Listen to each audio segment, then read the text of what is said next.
ուրեմն խայտառակ այդ չմարդ, հա, դրանք մարդ էլ չեն, որ դրանց ասես, հա,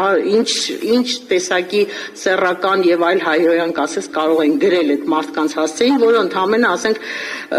ունի մի ընդդիմադիր հայացքներ, հա, այս իշխանության որևէ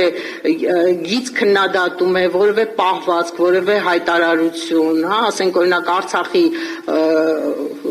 մասին լավ դրական մի հատ միտք է արտահայտում, մտնում են, սկսում են հայհոյել եւ վարկաբեկել։